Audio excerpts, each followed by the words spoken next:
Ensonga za Simple K ne Full-Figure tebinnaba kuggwa. Simple K alemedde ayagala bwenkanya, ayagala mwana we kw'otadde n'obuyambi ogenda kubanga obifuna mu maaso awo. Tamala emirundi Junior kyakoze Gravity omutujju bannange obusungu bungi nnyo akatambi weekali mu maaso awo. Mu kiseera kye kimu Gravity omutujju naye atabukidde bafuuti Soja ba Nuupu weebiri mu maaso awo. Calvin Kayanja kyakoze Sheila Price obusungu bungi nnyo nnyini ddala. Mugamba mutya mwasibye mutya bantu bange. Dictator Amiri naye ayina kyagamba maaso awo. David Lutalo byonna wamma abimukoledde nga enkola yaffe. Mbasaba video no mujimpere like era nensaba gwe wenna atannaba kusubscribinga wano ku Sylvia News Excellent mukwano subscribinga era onyigende mu notification bell olemesubwanga byonna byemba nteekayo wano ku Sylvia News Excellent. Nenyongera okusabira mu mwenna abalwadde abakosefu tisabe ekisa kya Mukama ate kibatuukeko ba mikwano. BF Suma Herbal Research Clinic bajanjabisa ddagala lya butonde era nga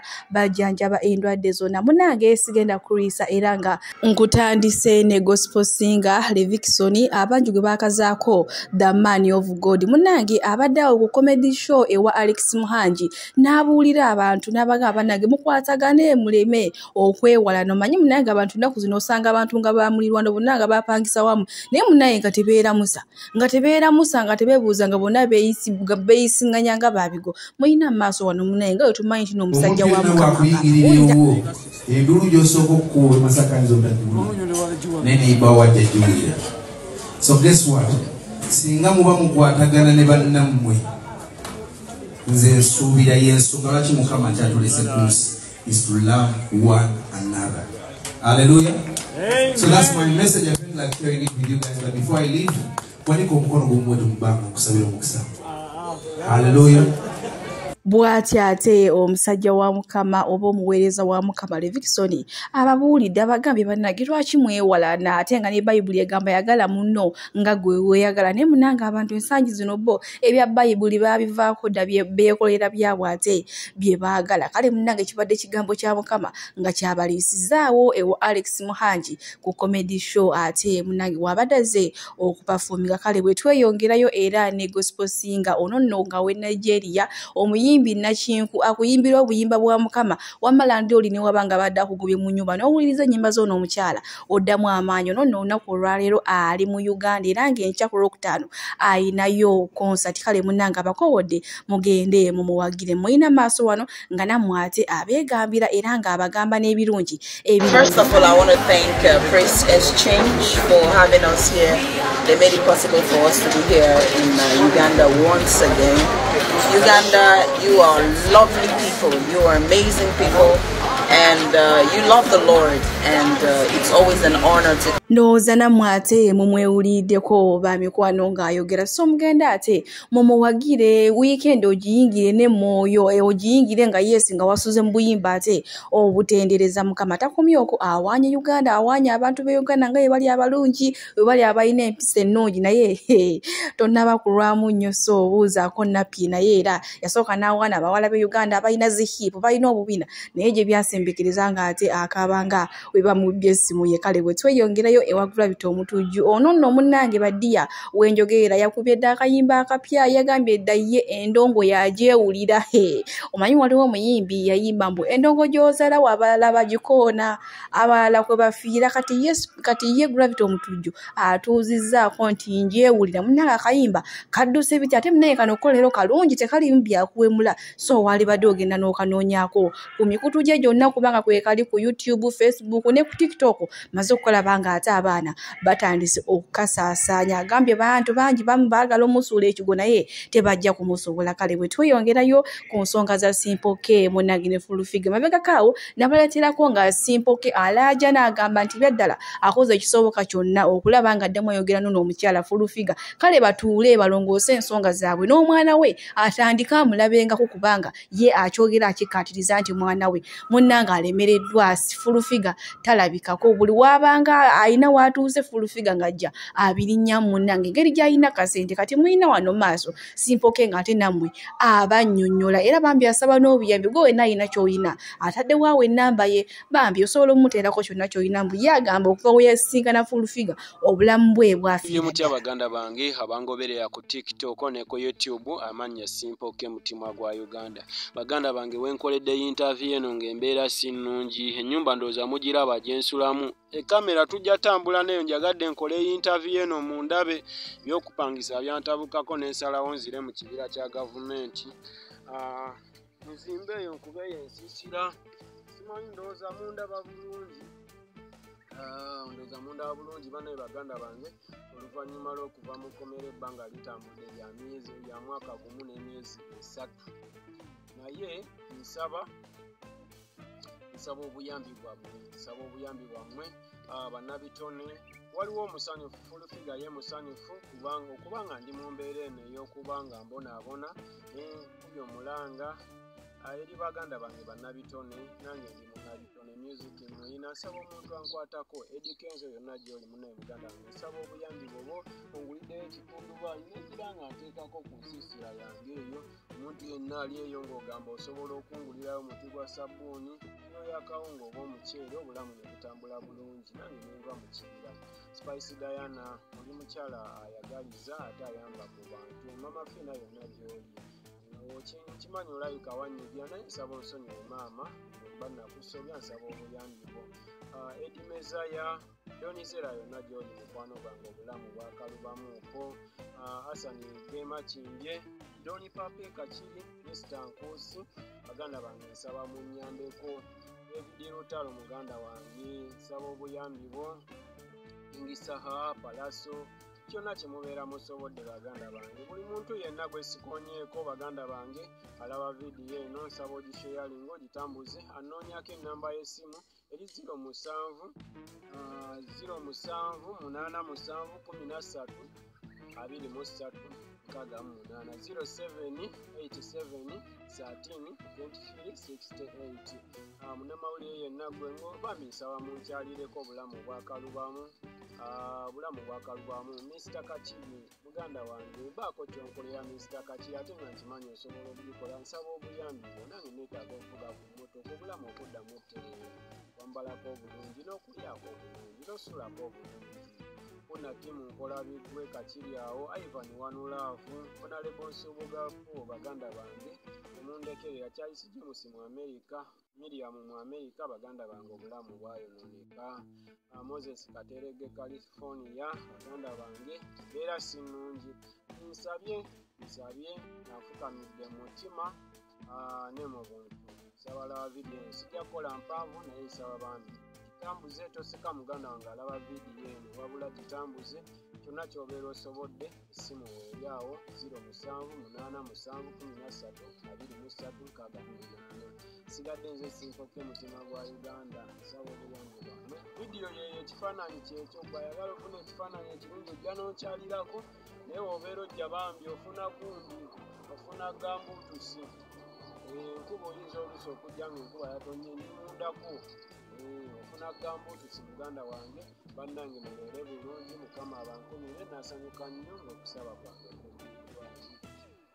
bw'ati ate munnange Simple K nammwe ngaawe mwewuliddeko alaajana asobereddwa ewaka ne mu kibira so gwe munnange wenna asobola omuyamba alina amannya gaamenyaawo Mama Fiina n'abantu abalala bambi ate mumuyambe naye atuukirize ekitone kye kubanga alina ennyimba naye talina busobozi busobola kutambuza ezo ennyimba ate waagezaako kugambako mukyala we Full-Figure akanya kumwekkanasula akanya kumusindisa luti kale we tuli mu sayidi ezo gwe kikutteko gwe wenna alina omutima omuyambi osobola okwasaganya ensonga zino bwe tweyongerayo ewa dictator Amiri munnange bajerega musajja Chosen Beki yakuliisa biki yakubeezaawo yakwambaza baddi yanyongera obbajukiza business yo egenda maaso nga woogirabaawo era ng'olunaku olw'ejjo munnange David Utala ate bw'atu bwe yamusuulidde ku mwoyo n'abayimbi abalala ne bakomediali n'abantu aba bulijjo ate munnange ne bagenda basobole okuwagira ku dictator Amiri Chosen Beki naye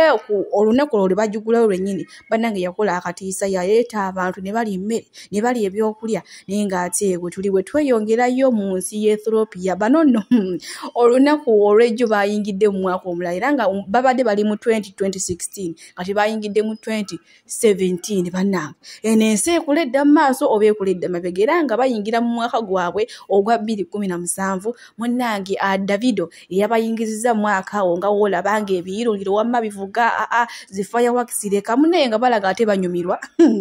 nga balaga balina amasanyu nti guli omwaka 2016 baguvuddemu era nga beebaza Mukama ate okubayingiza mu mwaka omupya ogwa 2017 kyokka ate ffe tugenda mu 2025 bannange yaddala buli nsi n'ebyayo kale bwe tweyongerayo okwepiica jangu tugende mu kwepiica munnange n'olunaku olwaleero Zex birangirangi ate alabiseeko bwato ne mamiito nenga maama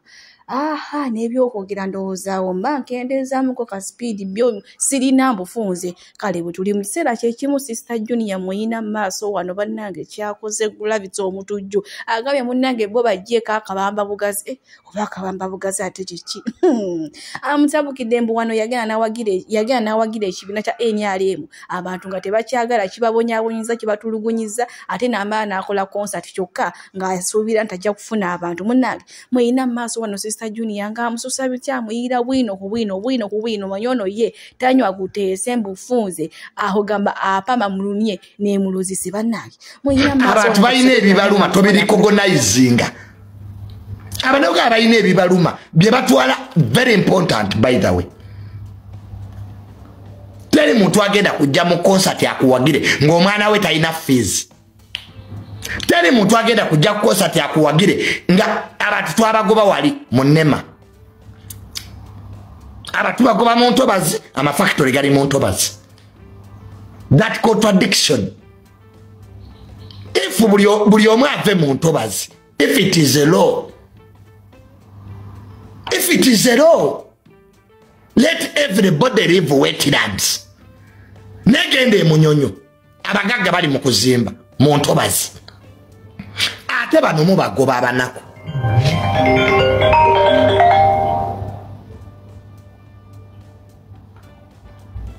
ebyo bye biruma abantu ebyo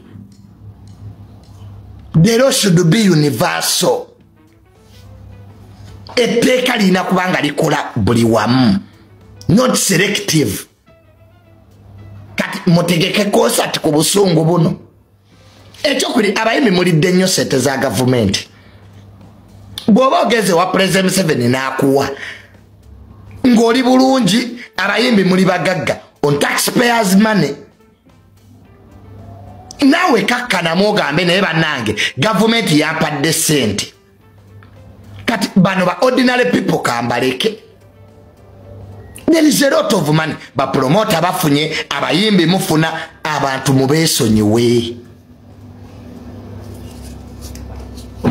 bw'oba olidde ku sente ya gavumenti kakkana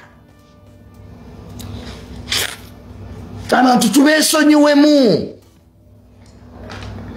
Mr. Junior yandidde sente ya gavumenti ondabayo mu parish model can I go to parish model mbunonya millioni emo I have got government money big money by the way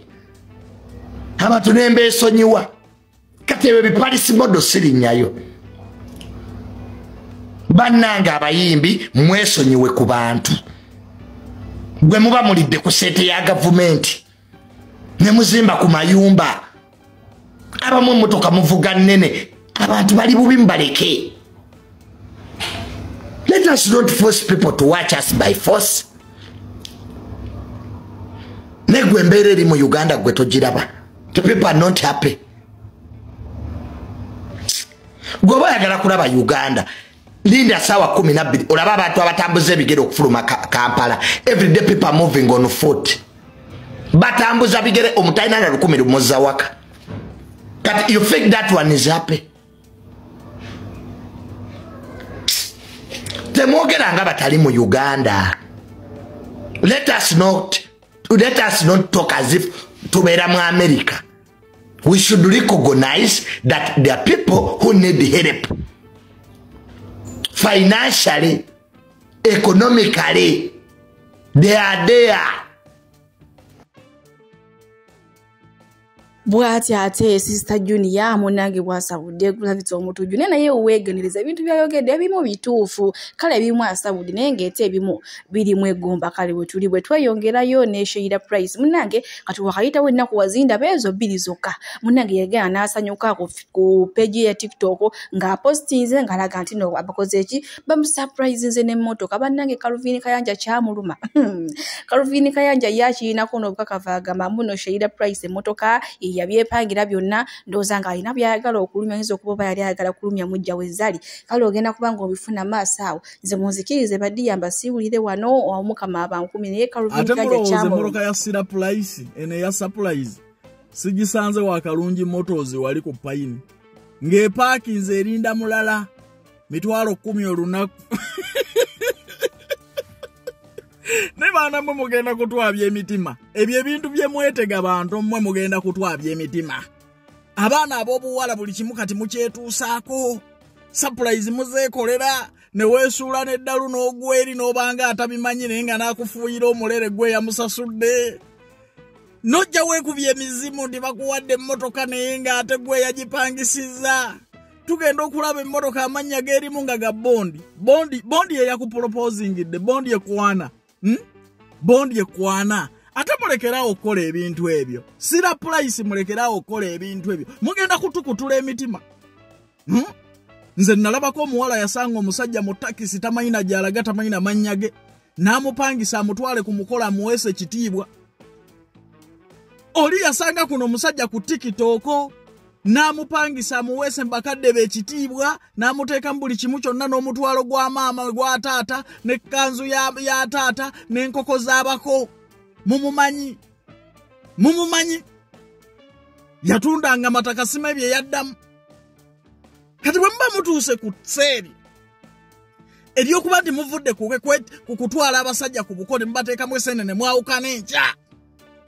ne mutuuka n'okutukubya pulesa nti kati mufunye entambula bantu mwe mugenda kutukutula emitima lwaki otuukaawo buli kimu okukyemalira mulinda akaseera akateeketeeke kajja Yesu ayina akadde kammwe lwaki mupapa abaana tebakyalinda Yesu surprise bazipangisa ne bazeetega ne beekubya emizimu ne batusanyalaza emitima ffe ab'emitima eminafu ab'emitima emibi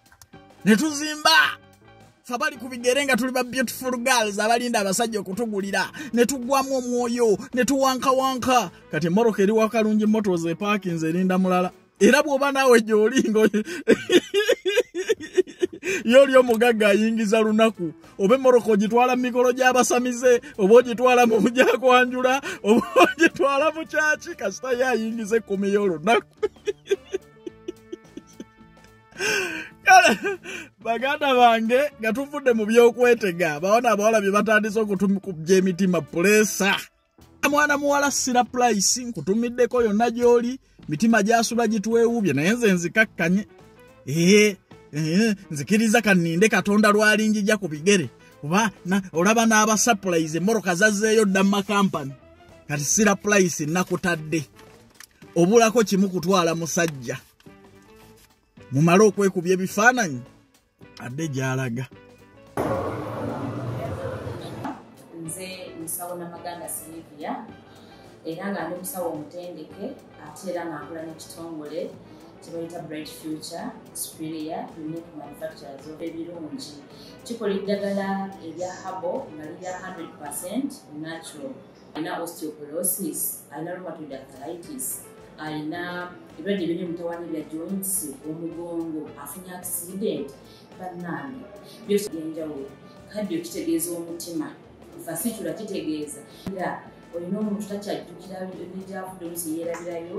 alina alzheimer's memory loss olina omwana takola bulungi mu kilaasi bannange omuliza akyankalana eddagala likola bulungi ku baana tulina mu katinga kano bayita prostate relax kano akadagala kayamba abaana okutangira prostate cancer kabayamba alina prostate enlargement